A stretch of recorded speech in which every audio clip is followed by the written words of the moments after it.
Hi, Alison. How are you? Hey, Marcus, I'm fine. How are you? Welcome to today's Screen Time interview, sponsored by Enscape. Alison, where are you speaking from? It looks like you're in the countryside or something. You kind of wish, but actually I'm very happy here in Queen's Park, Kilburn, northwest London, where my house is. How are things going for you? How is lockdown for you? I mean, I feel really lucky. We're, everybody started working from home really smoothly way back at the beginning of March or middle of March. And yeah, we're really busy. And I was just mentioning to you that I've hired 2 people in the last couple of weeks. So I'm trying to keep the economy going. That's my my mantra at the moment. I think you are the economy, Alison, if that's in that case. Hope it stays that way. Hope it keeps. Yeah. Yeah, I'm really lucky because a lot of our projects are at early stages, planning stages, so there's no reason to really stop them. It's a really good time to plan right now. What's that behind you? Is that a Tom Dixon light? Is it a mirror ball light on the chair? Yeah, that's the Tom Dixon light sitting there. I thought I'd have fun with some reflections, getting into the sort of Vermeer way of presenting an online interview. Yeah, so you've got a mirror also reflecting the garden over there. Yeah. And over there, so that's the back garden and that's the front garden in the same view. And in that mirror there, you can see the clock in the kitchen. So you've really thought about this. You've put a lot of time in. You put everyone else to shame, and you've dressed up nicely. I'm just getting more and more casual as the days go by. More and more. Well, it's funny because I've spent. Oops! I keep moving around the house. Sorry, that's somebody at the door. I'm not supposed to answer the door, I don't think. I keep moving my office around the house. I'm sort of like following the sun. So I don't like just being in one room all the time. And so I'm in the dining room in this sort of 1899 house. And yeah, I've got to know which is the best way to position the screen for interviews and Zoom meetings and all of that. Do you need to go and get the door? No, my partner's just got the door. Okay. So tell us a little bit about yourself, Alison. You head Alison Brooks Architects, but explain for someone who maybe doesn't know too much about you, who you are and what you do. Well, I'm principal of Alison Brooks Architects that I founded in '96, so quite a long time ago. Coming up to the 25-year anniversary next year, which is I hope going to be a big celebration if we make it through this year. And yeah, I'm originally from Canada. I came over in '89. I worked for 7 years with Ron Arad, and then I set up my own studio. I've got projects ranging from one-off houses to master plans and towers. I think I'm doing 6 towers at the moment, which is kind of crazy, but and things in between. I've also got a museum project at Maggie's. So every scale. And we interviewed Ron Arad, was it last week or the week before? I've lost track of time. But tell us about the days with Ron, because that must have been in the early days when he was just starting out and getting things going. That must have been an experience.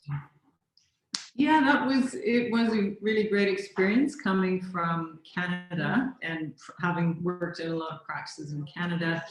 Very professional places, very clean, very white, orderly. And I joined Ron at the one-off studios in in Shelton Street in Covent Garden, and to work on a competition. And then the Tel Aviv Opera interiors. And then we had to move out of Covent Garden up to Chalk Farm, and we did the Chalk Farm Studios, our own office, and that's when the workshop was in the studio. And yeah, it was a great experience to work with a maker, with a workshop right there under the studio, and sort of see the world through a kind of artist designer lens rather than an architect's lens, but it was a good symbiotic relationship, and we had a lot of fun.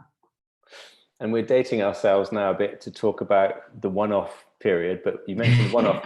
One-off was Ron Arrad's kind of showroom slash workshop slash hangout space in Covent Garden. I remember making pilgrimages down there as a student. It was in Neal Street, wasn't it? And then you'd walk in and then there was this kind of staircase made out of railway sleepers that had musical chimes built in. And I remember thinking it was the coolest space I'd ever seen, and going in there every time I was in London just to sort of absorb this weird and wonderful space. Yeah, unfortunately, I missed that, because when I joined, it was the showroom in Shelton Street. So the one with the welded steel walls. It was kind of like a steel cave. Yeah, when we moved out of there, I did measured drawings of the whole place, of every single piece of steel, because Rolf Fellbaum from Vitra, he purchased the interiors of the showroom for the museum. And so I had the job of doing measured drawings of, yeah, a whole lot of sheets of welded steel. So that was all really interesting. I was doing stuff that none of my architect friends were doing when I was working with Ron. Anyway, enough about Ron. Tell us a bit about your work. You've put together a little presentation. So do you want to share your screen now and we'll have a look at that? Okay, yeah.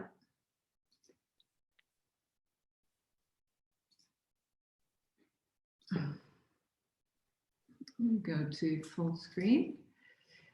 So I thought I'd start with, I think you asked for maybe starting with the greatest hits and then going into more recent work. So I thought I would show this project, which is the VXO house in Hampstead, which is one of the first projects I did as Alison Brooks Architects. And this was an amazing opportunity. It started out as a shelf design, and it turned into a project of 3 buildings, a kind of campus of domestic buildings. And it was also the first time I collaborated with an artist on the project. You can see the blue wall, which is Home Sweet Home by Simon Patterson.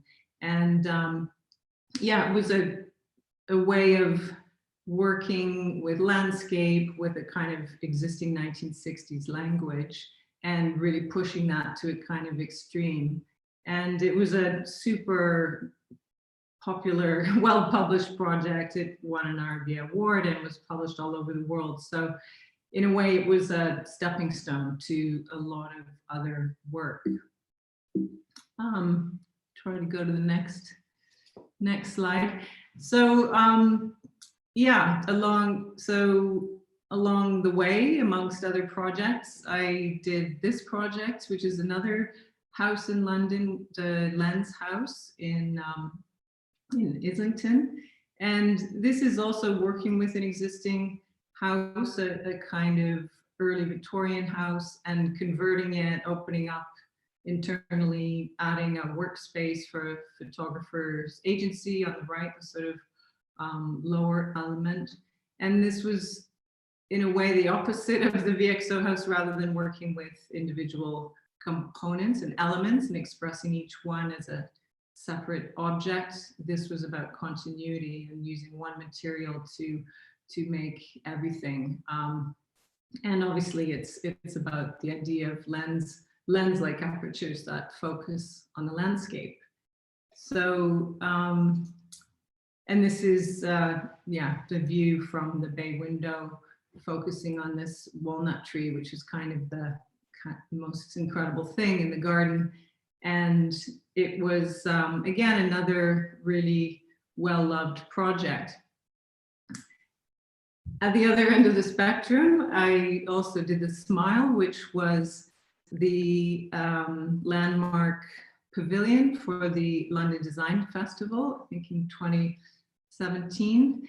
And this is a completely different kind of project, obviously, but was a fantastic opportunity to really experiment, a kind of completely open brief.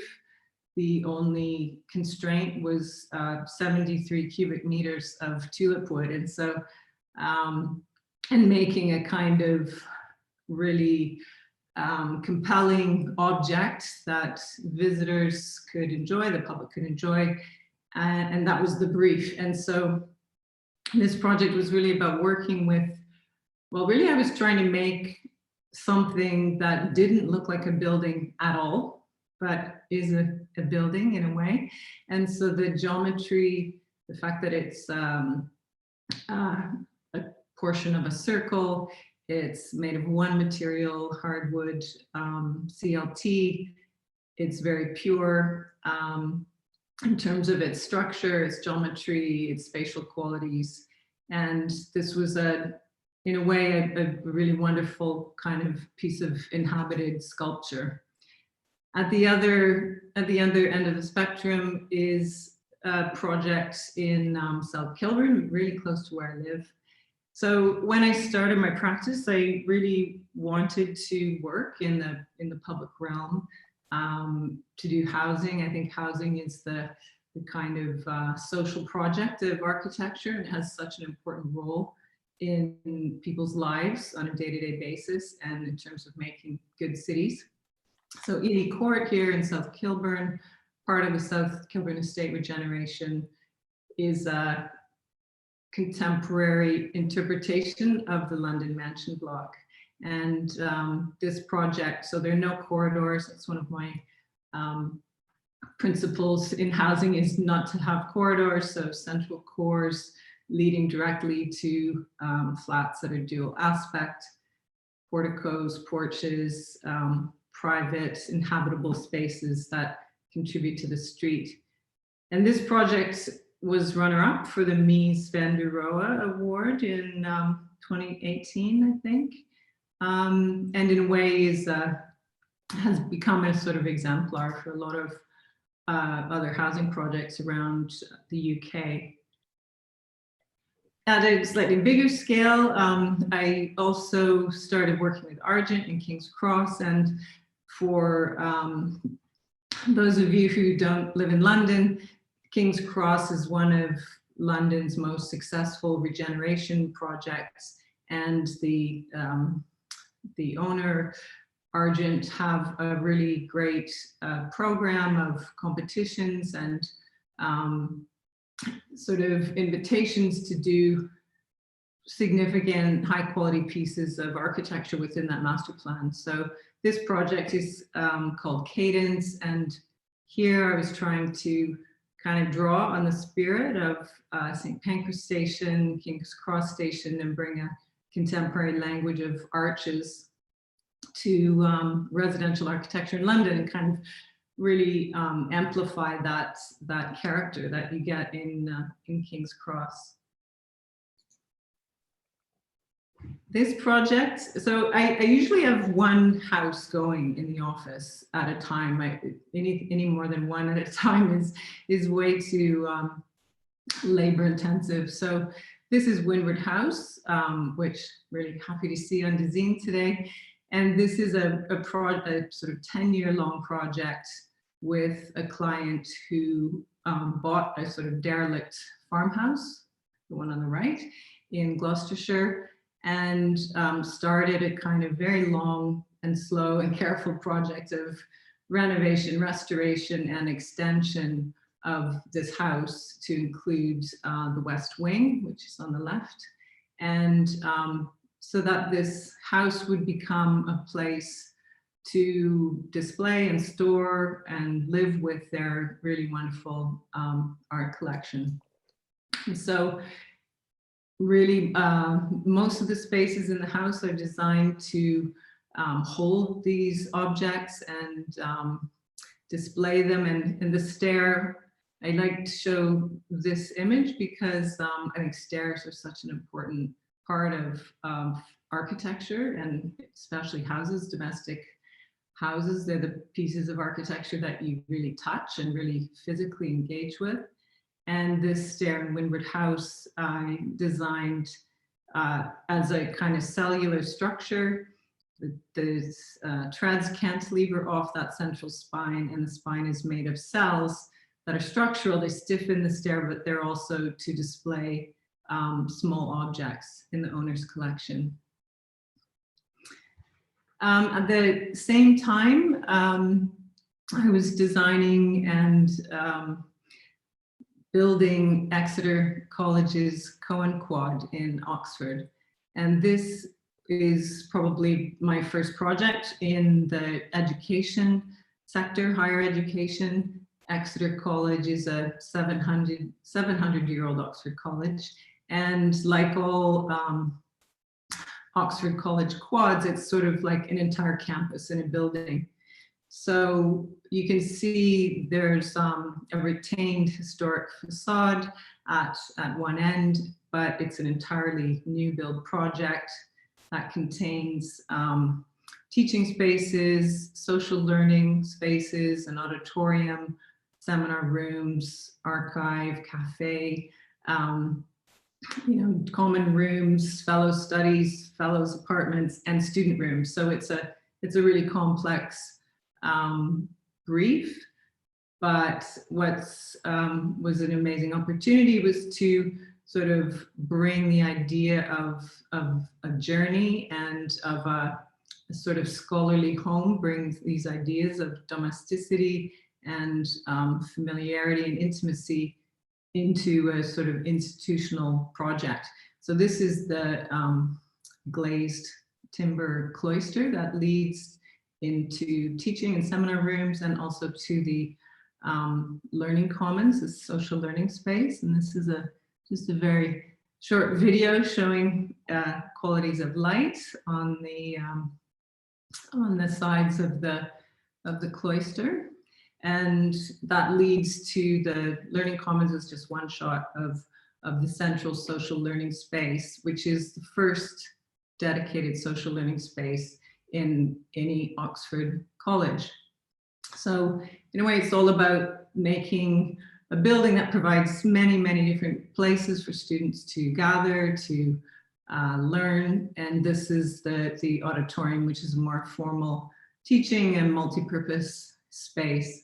And here I kind of use the language of curved roofs to sweep up and pull light in from the south. And that general language of curved roofs is really about expressing the idea of a cloak that envelops a community, a student community.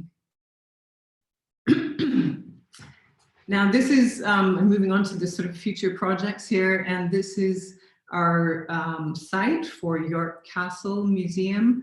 This is a project that we won last year to master plan this central area in the city of York, and to kind of integrate these two 18th century buildings and add a new one in this site to the north. So these are, it's very, very early days, and it's a master plan as well as a museum project. So this is just a sketch, a kind of conceptual sketch that shows how our new museum building will sort of frame the entrance and the approach to the campus. And this is, again, a sort of conceptual sketch of the central space of the museum, where that acts as a kind of threshold or foyer to the subsequent buildings. And this is, in a way, working with a language of mass and of the kind of bastion and ruin and ancient walls of the castle, and kind of allowing them to kind of re-emerge and give that sense of containment to the site. This is a project, this is our biggest project, and this is in Vancouver, in Canada, in Surrey, Vancouver. And again, in real contrast to the other projects I've talked about, this is a scheme it's really a new urban quarter. So it's about 1,000 homes across 6 buildings, and 3 of them towers, clearly. And this is quite a radical departure for the city of Vancouver, because we've made the whole block public open space. So at the center of the scheme, there's a civic square, and between each building there's a public passage, and there are mix and community uses at the bottom of every building, including a performance space, crash, cafe, commercial space, gym, community hall. So it's quite a fresh proposition for Vancouver, and the language of the towers, I was really trying to push the idea of a kind of shingled and rough and bark-like language that's clearly in contrast to all the glass towers that you find in North America. And this is another project that we haven't really shown yet. This is our project for Maggie's in Taunton in Somerset. And this is, it's a really great opportunity and honor to work with Maggie's to produce one of their cancer care centers. Oops, that just changed automatically. And this is really about making a pavilion-like structure. We have a wonderful site overlooking playing fields, and it's a cluster of 5 pavilions around a central kitchen space. And so it's really about merging with a kind of wet woodland landscape and making these filtered garden spaces. And then this is a kind of sneak peek of a project we're designing in Hampstead. And this is a house that's in planning at the moment. And it's, again, a kind of evolution of a scheme and of a language that draws on the kind of Edwardian Baroque of the neighborhood. Hampstead's such an incredible place to work. So this is the kind of overview. So I hope that gives you the flavor of what we're working on. Thank you very much, especially for the sneak peeks at the end there.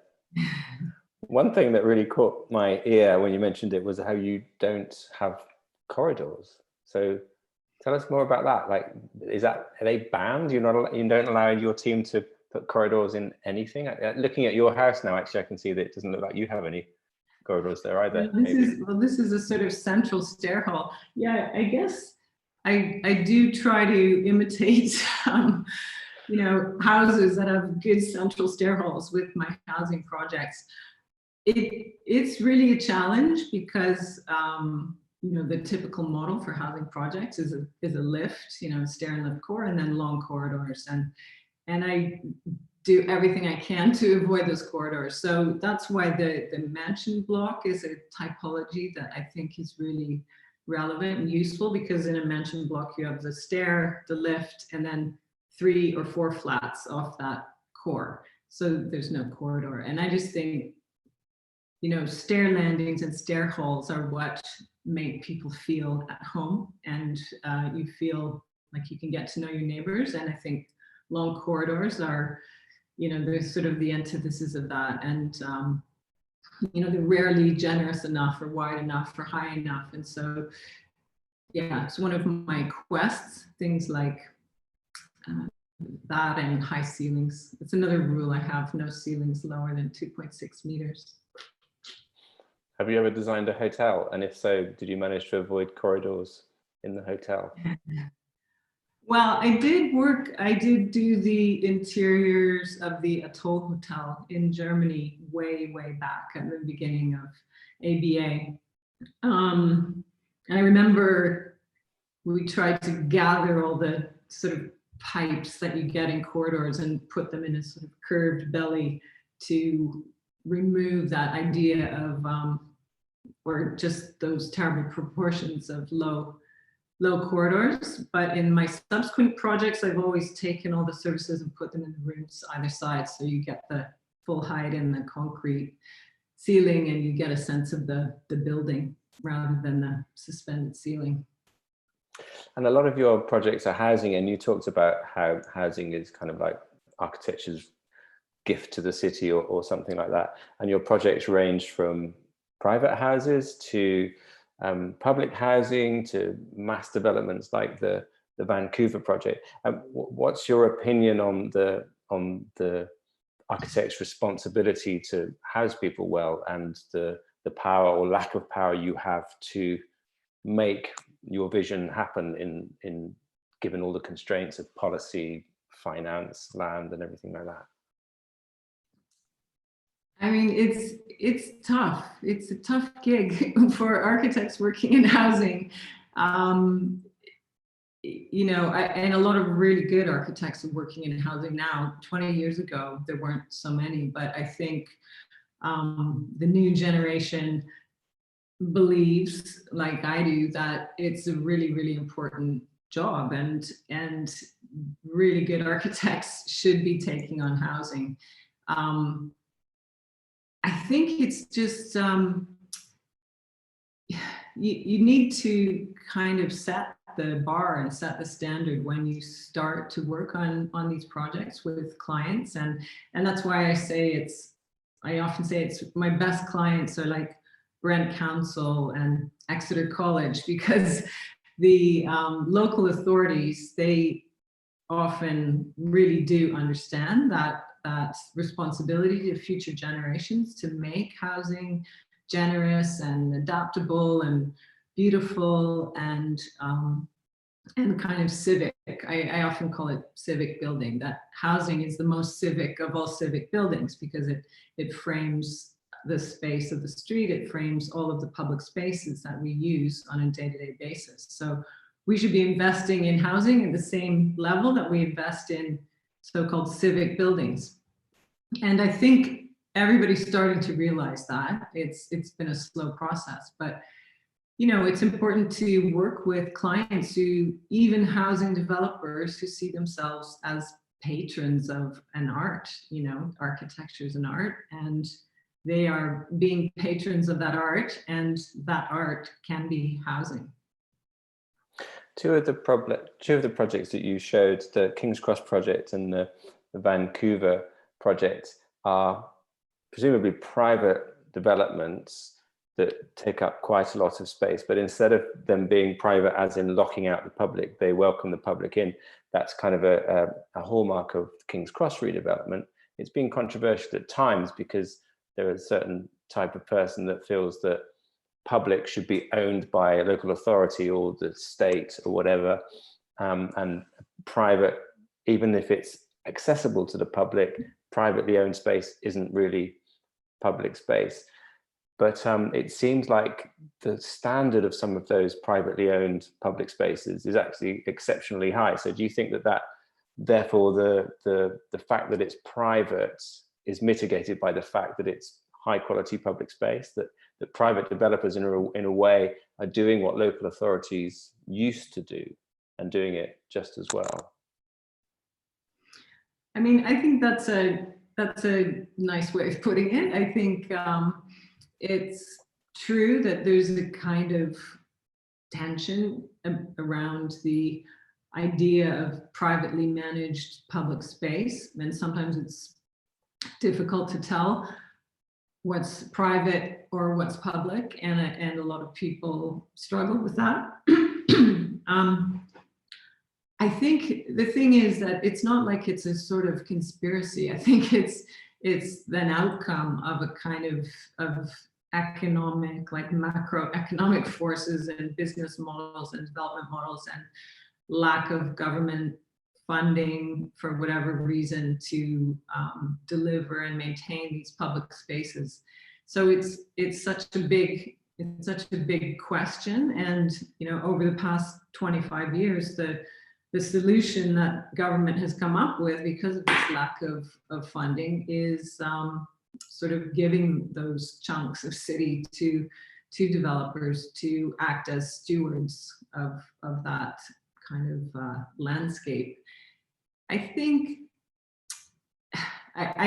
it's hard to think of how that model can be transformed, although it is starting to happen in some London local authorities, and we're working also with Hackney Council at the moment, doing an estate regeneration in East London, and it's seems to be, you know, they seem to be working it out in the council so that they can deliver and maintain the public realm and the shared collective spaces around their projects. So that's amazing, but it's been a slow process. You know, these things take time to evolve, but in a way that institutions of local authorities and municipalities, they seem to be leading the way in a really good way.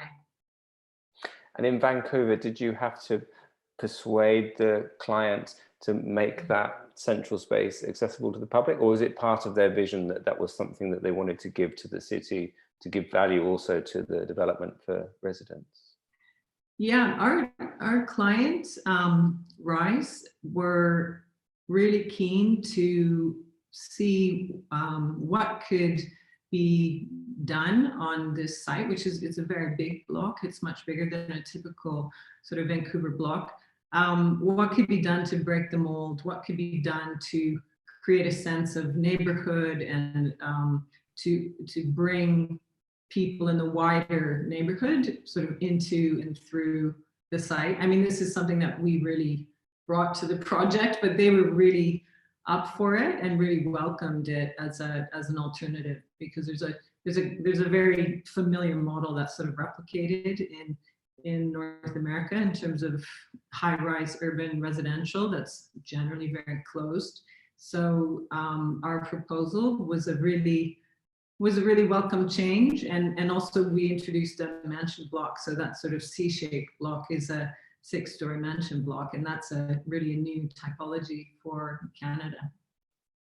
And you mentioned as well that 20 years ago, there weren't many architects doing housing. Of course, if you go back 40, 50 years, then nearly all architects were working on housing, particularly in the UK in the post-war era, when there was a lot of rebuilding, slum clearances and so on and so forth. And then the local authority money dried up, architects had to find other things to do. But do you think there's a move back to housing? And if so, what's driving that?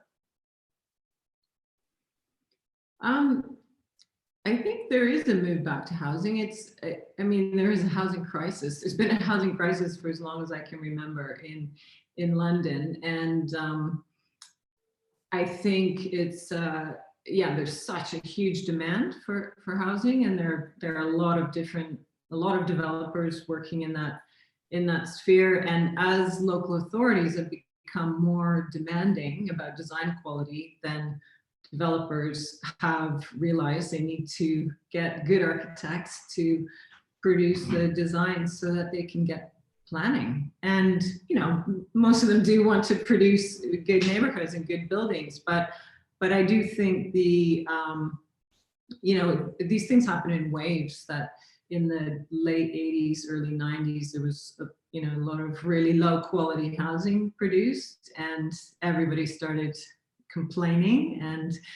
And I think in Europe, in Spain and Germany, they were showing that really great architects were capable of producing really good housing.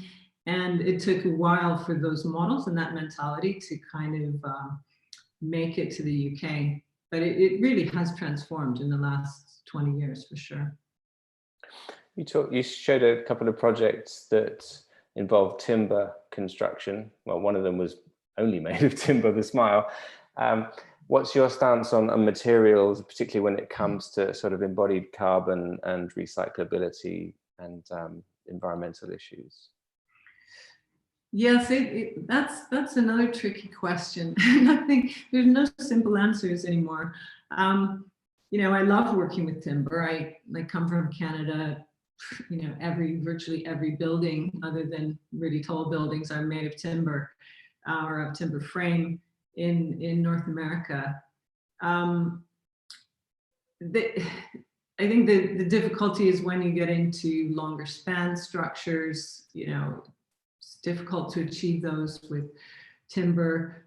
You know, it would be fantastic to be able to produce larger scale projects with timber, but there's still a kind of resistance in terms of fire cost, because a lot of it's manufactured in Europe. But I think it's really interesting now with climate change. The argument for storing carbon in timber in your structures is kind of countered by the principle that concrete frames, for example, are really good for thermal mass and for keeping cool and keeping a constant temperature and potentially last longer. And so there's a really interesting and difficult analysis going on right now about what is both the energy cost and the life cycle carbon cost and footprint and energy and use calculations. So it's kind of difficult to say one is virtuous and one is not. I think there are going to be a lot of hybrid structures, which, you know, I'm interested in working with. And I think there will always be a place for mass structures, like mass masonry structures, but we need to use renewables like timber more. And finally, before we move to viewer questions, because there's quite a lot of them actually, do you have any thoughts on how the coronavirus situation might change architecture? Is that something you've started to think about? Is it something that clients have started to suggest to you, or is it too early to tell? Well, as I understand it, it is making people think a lot harder about whether they have amenity space like balconies and terraces, or, you know, French doors onto Juliet balconies, those places where you can be outside and get outside without being on the street. Somehow everybody's paying a lot more attention to those, you know, those kind of great things about architecture, whether or not there's a COVID-19 pandemic. They're really important to have those outdoor spaces. I think though that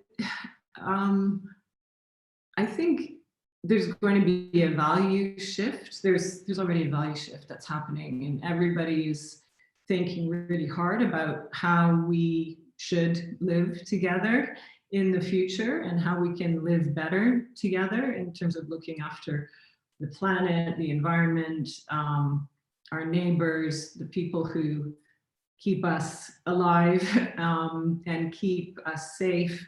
And I think there is going to be a big shift.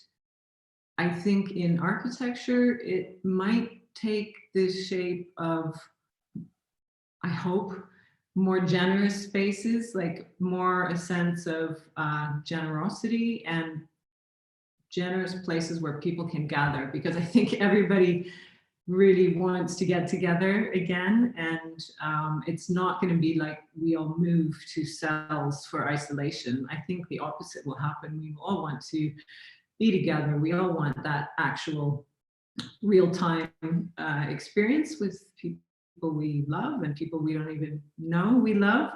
And, you know, architecture should facilitate that. It should be better at that. I'm just scrolling through the questions, trying to figure out where to start, because I think you've generated the most number of questions of all the interviews we've had so far. So I won't read them all out to you. Sorry, readers. Okay, I'll start with an easy one. Teresa asks, what are your favorite materials to work with?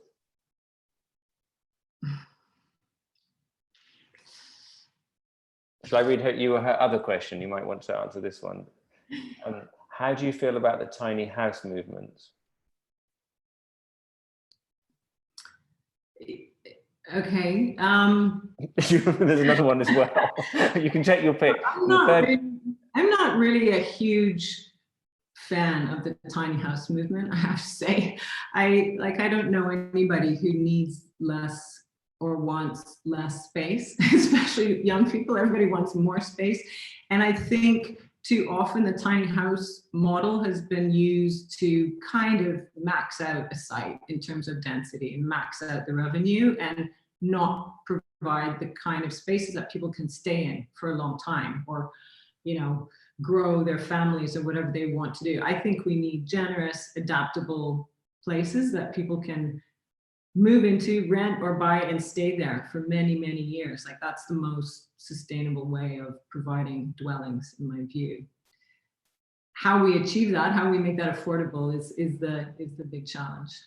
In terms of materials, I mean, I love pretty much every material that is out there in terms of working in architecture, probably except for plastic. I think we're all, we've never really been, I've never been a huge fan of plastics, but the problem is that there are a lot of chemicals and resins and adhesives and all that stuff in the construction industry that everybody's addicted to, and it's going to be really, really hard to wean ourselves off those things or figure out new ones that do that job.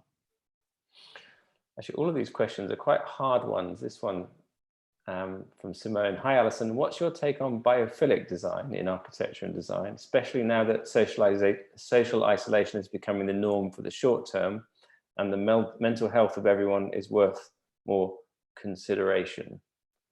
I guess there's two questions there. What's your take on biophilic design? And also, how can architects help with people's mental health? Yeah.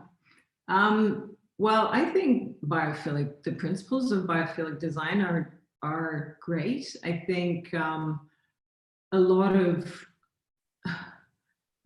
what I guess you could say the modern project has been about, in terms of the quest for transparency and the quest to dissolve boundaries between inside and outside, was in a way the quest to bring ourselves closer to nature and to somehow feel a part of nature. And I have that in me as well. I'm sitting here staring at a garden through glass doors, and it's moving, it's dynamic, it's green, it's seasonal, it's the weather. I kind of think, though, there's a bit too much emphasis on the idea of the fact that you're looking at, plants, and those plants make you feel better. I think we associate all of that natural phenomenon and plants and greenery with beauty. I think it's beauty that makes people heal more quickly. It's not the fact that it's a tree. It's the fact that it embodies many, many qualities that we would consider beautiful. So, but I do. So I think intrinsically, nature, natural elements, and natural forms, plant forms, we connect to them in a very direct way, and we relate to the fact that they are kind of essential and they are beautiful in our minds. So I think those things go together. I don't think just a plant on by itself is going to really change your world. But I think having that access to green space, being able to see it, being able to see plants and weather and seasons and natural light throughout the day is critical to well-being. Absolutely.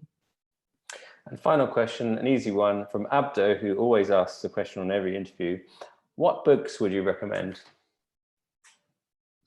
Oh, God. Maybe not so easy. That's a hard one. Okay.